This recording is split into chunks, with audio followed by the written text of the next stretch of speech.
o Léo e o Roberto, acho que eu falei para ele, não sei se eu falei no avião, mas a gente vai estar entre o fim desse ano e o início do outro ano, fazer um festival de dança, onde a gente vai falar sobre também a história do samba, mas especificamente sobre uma história de samba de gafieira, das noites da gafieira. E eu gostaria até de já convidar um amigo aí para esse evento, para poder também trabalhar na palestra. E vai ser uma palestra que vai ser dirigida pelo Ney Lopes. E a gente vai falar sobre essas coisas, da história da gafieira, das noites, de como a gente entende que a coisa chegou até que ponto está.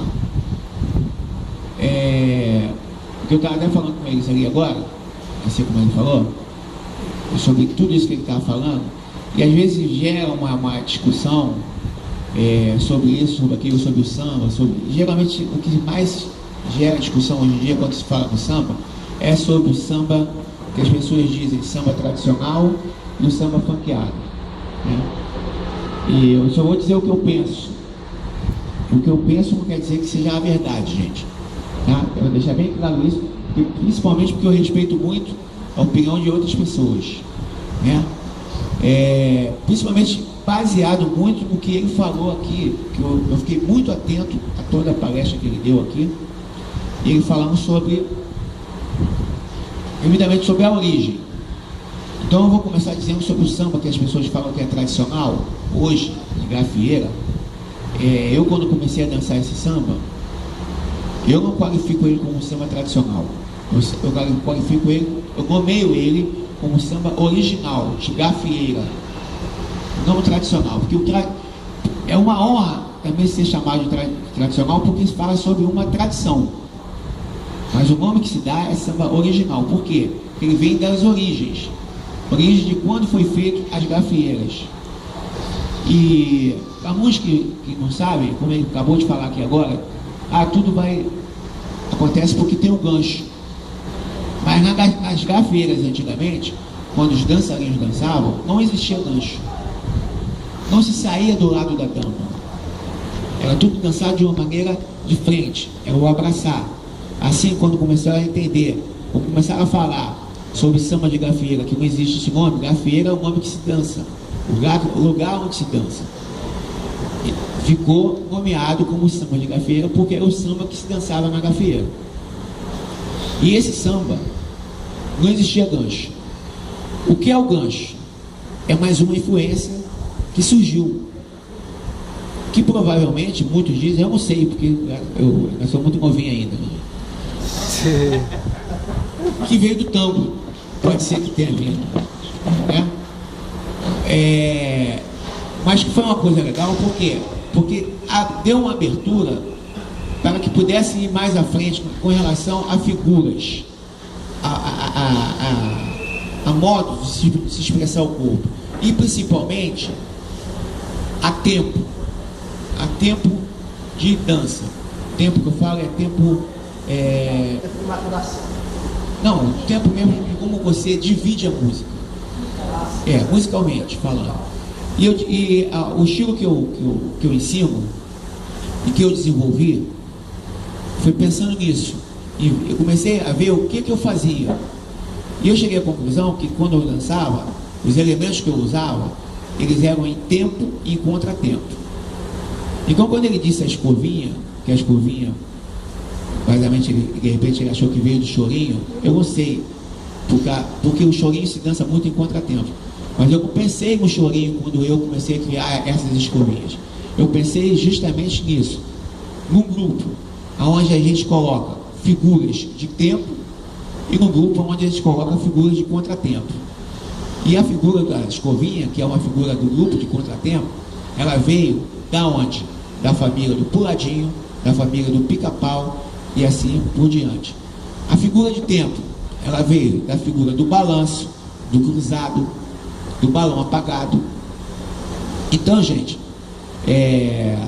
daí a gente vai construindo, né, o seu modo de trabalhar, o seu modo de dançar, né, e o seu modo de você vender o seu trabalho, né? Agora, Como foi isso? Isso veio primeiro por causa da música, né? A gente dança por quê? Por causa da música, os dançarinos. E no samba de gafieira, o que se tocava eram os sambas, né, com esses instrumentos, que o samba de gafieira ganhou uma coisa meio que orquestrada, né, com o batuque. Essa é a mistura do orquestrado com o batuque. Esse é o samba. Como é o samba? Que tem o samba de escola de samba, o samba enredo, né, que tem a bateria, e o samba de gafieira tem o batuque e tem a orquestra. A orquestra são os instrumentos. Devido a esse ouvido, né, que o dançarino tem que ter, e aí lá atrás os que faziam dessa forma, dançando puladinho, como você iniciou a sua palestra, como era, de onde que surgiu isso? De pegar, de juntar. De onde foi? Se a gente entendeu aqui a palestra do amigo, do machixe. Foi aí? E aí, dali o cara já começou a entender. Eu não sei se o cara lá entendeu, ou isso vai de cada um, de perceber, né? Sentir, é sentimento. A coisa do tempo e o contratempo, na marcação, né? E os dançarinos que vieram, né, da época para a gafieira, a gente aqui não tem total conhecimento de quem eram os dançarinos, porque, como ele frisou muito bem, o dançarino, ele não tem o costume de registrar. Então a gente não tem esses registros de antes. A gente tem registro até onde a gente sabe de algumas pessoas que ainda estão vivas e algumas pessoas que estão vivas, quem sabe dos que morreram. Eu, por acaso, quando comecei a desenvolver isso, com o passar do tempo, fui muito buscando saber da história, saber quem eram os dançarinos antigos, o que eles faziam, para ver se o que eu estava fazendo estava descaracterizando ou não. E eu descobri um dançarino chamado Mário Jorge, não sei se vocês já ouviram falar aqui, que muita gente qualifica ele como um dos caras, tipo assim, o Pelé da dança, que as pessoas falam. Eu, por acaso, não gosto de falar assim, né? Mas as pessoas falavam que ele, nas gafieiras, o cara que parava, que o Sammy Davis Jr. veio, deu um Rolex de ouro para ele, aqui quando viu dançar, dançou com o Roberto Carlos, essa história toda, que já se fazia há muito tempo atrás, que hoje as pessoas também dançam aí em show de artista, né? Então esses caras é quem começaram a fazer essa história na gafieira, né? que hoje é seguido por nós. Assim como estou hoje dando aula, daqui a pouco não sou eu mais. Leozinho, agora mais novo, está surgindo, já fazemos um trabalho com ela. Daqui a pouco, outros garotos vão estar.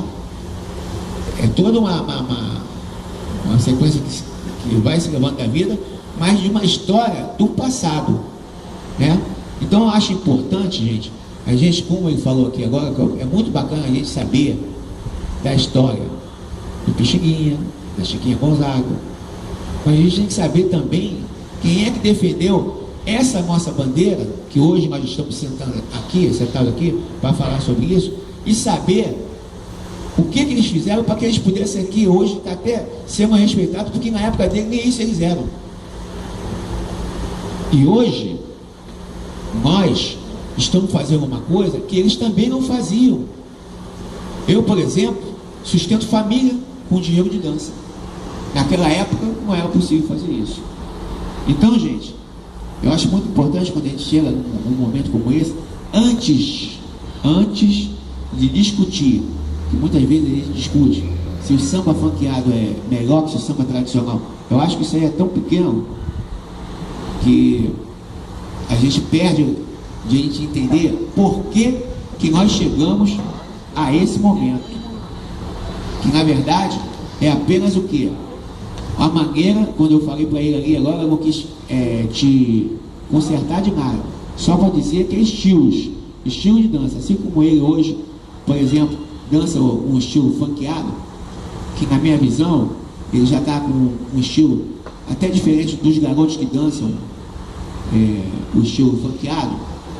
Ele já tem um estilo dele, que ele já começou a trabalhar, e eu acho isso importante na vida do dançarino profissional, que foi assim que eu construí a minha identidade, porque também eu danço esse samba, que é o samba das gafieiras, mas com o passar do tempo, o pós-covinha, que é uma coisa que as pessoas identificam, eu vi a necessidade de quê? De evoluir. Mas eu sempre, quando eu pensava em alguma coisa de evolução, eu sempre pensava que eu tinha que fazer sem descaracterizar a coisa que eu mais amava. Porque eu amo o samba de gafieira original, o samba das gafieiras. Por quê? Eu sou do tempo, gente, que o show se fazia nas gafieiras.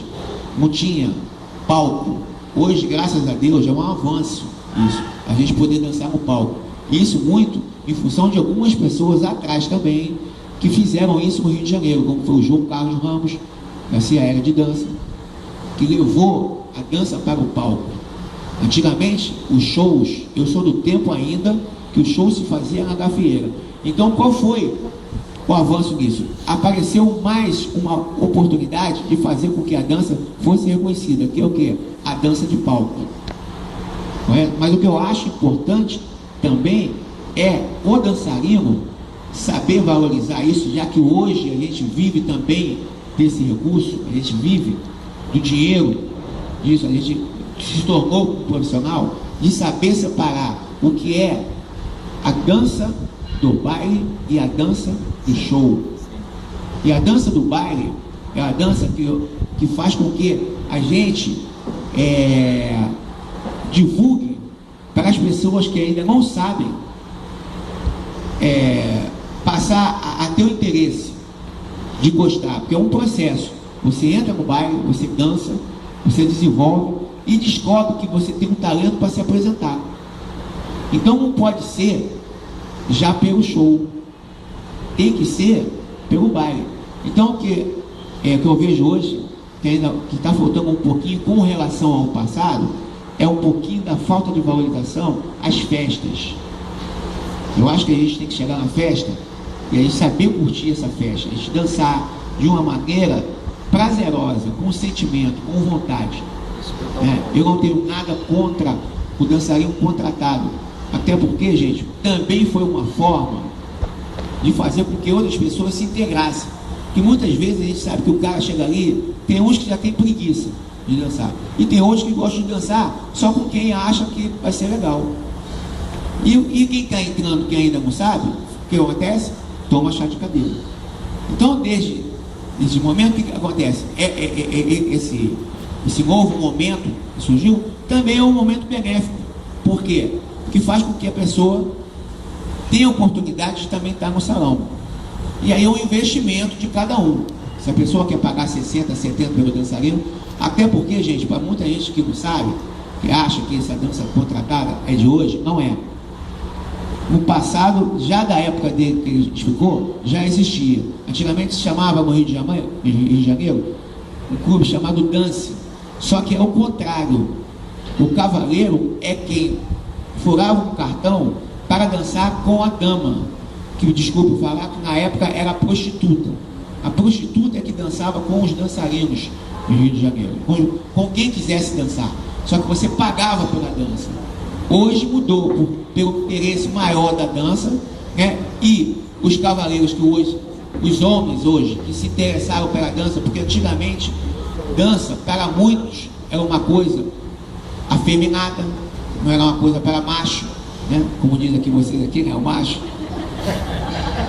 era assim. E hoje, graças a Deus, a dança, ela hoje era bem vista, não só pelo homem, pela mulher, mas também hoje, que antigamente não existia isso, pelas crianças. Haja visto, vocês terem visto aí o programa aí de dança dos famosos, das crianças, que foi uma coisa que divulgou. Hoje a dança já está nas crianças, as crianças estão na dança no salão.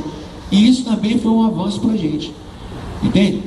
Então eu estou tentando falar um pouco do que eu penso, antes de até te falar do meu estilo. Embora eu quero resumir isso. A minha dança é isso, gente. Eu penso, eu dividi isso em tempo e contratempo. Busquei as figuras que eu via, que existiam, quando eu conheci, que era balanço, puladinho, pica-pau, picadinho, balão apagado, essas figuras tradicionais.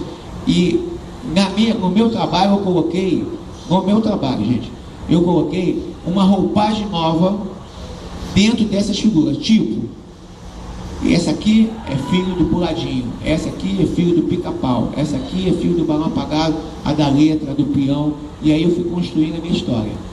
Então a minha história é essa. Eu gosto de falar isso e gosto de dar ênfase a esse nome, samba de gafieira original, né? Que também pode ser chamado de tradição, mas eu acho que também pode ser, por ser uma tradição, mas que tem origens. E as origens são essas, das pessoas que defenderam no passado o que a gente faz hoje. E deixando bem claro, para deixar bem claro, antes que as pessoas perguntem, que eu não sou nada contra, vou especificar, a dança que o Jimmy criou. Pelo contrário, eu acho que ele foi um cara que criou uma dança, entendeu? E não é qualquer um que conseguiu fazer, não é qualquer um que possa fazer. Eu acho que outras pessoas podem fazer e surgir. Eu não sei se vão surgir, mas ele surgiu e ele fez. Então ele tem que ser exaltado por isso, pela dança que ele criou. Agora, você vai haver discussão disso ou daquilo, aí vai muito das pessoas. Mas eu acho que antes das pessoas discutirem, precisam primeiro entender de como é feito as coisas, de como qual é o tipo de música que se dança isso, qual é o tipo de música que se dança aquilo. Porque na verdade, gente, se você pegar um zouk aqui agora, o samba é tão rico. Se você botar uma música a embarcação do zouk aqui, e o cara começar a dançar, fazer puladinho, vai fazer no ritmo. Pode tentar fazer essa experiência. Eu não sei se alguém já fez. Você já fez isso? Colocou um zouk? Algumas vezes. Então, ele já fez. Às vezes o cara está dançando, o cara coloca um tango, o macho começa a fazer lá de palhaçada, né? Palhaçada que eu falo é no bom sentido, né? Na brincadeira. Então, gente, a questão é da música. Como ele falou, a música é que te leva a você a intenção de expressar o que você tem no teu corpo. Qual é a forma que você vai expressar? No caso, ele expressou dessa forma e criou os movimentos que hoje as pessoas fazem, né? Então, antes das pessoas discutirem ou de compararem, gente, a gente precisa entender realmente o que é uma coisa ou outra. E o samba de gafieira original, ele veio dessa forma. Depois, sim, com o passar do tempo, surgiram o quê? As vertentes, como tem o quê? Antes do samba funkeado, que as pessoas nomearam, surgiu o quê? O samba rock. Na verdade, o Bebeto, o Jorge Benjó, o Dema, esses cantores, eles foram influências do samba rock, que é dançado. E hoje tem lá aquele Branca de Neve de São Paulo. O que dança hoje em São Paulo, o samba rock que se dança em São Paulo, já se dançava no Rio de Janeiro há muito tempo, só que é a mesma coisa. Em São Paulo, eles criaram uma forma de dançar o samba rock, que no Rio não se dançava. No Rio se curtia o samba rock, mas esse nome, samba rock, já se fala no Rio de Janeiro muito antes de aparecer esse samba rock que se dança em São Paulo. Só não se existia essa forma de se dançar. Quem descobriu o samba rock em São Paulo? Eu não sei quem foi, mas alguém de repente aí quem sabe. Não sei se foi Mosquito. Eu nem sei. Mas quem descobriu, quem fez esse movimento, é como o Jimmy que fez esse movimento. Uma maneira de você expressar. E aí, vai o quê? A partir daí, gosto. Se aquele fulano ali fosse o melhor, o cara que mais entendesse de tudo, todo mundo estava fazendo. Se o Thiago, por exemplo, fosse esse cara, todo mundo estava transando só com ele. Mas não é isso que acontece. Ele gostou de dançar com ele, mas ela gostou do estilo dele. É por isso que existem os professores, as escolas de dança e os alunos que procuram o quê? Uma forma, a forma que gosta. Então o que tem a ver nesse momento, gente? Tem que haver o respeito, cara. O respeito com o profissional que faz, não com o que não faz. Porque o profissional que faz é o profissional que é seguido. Se ele é seguido, por quê? Porque existe um gosto pelaquela maneira de trabalhar. É essa a mensagem que eu posso passar para vocês aí. Ok?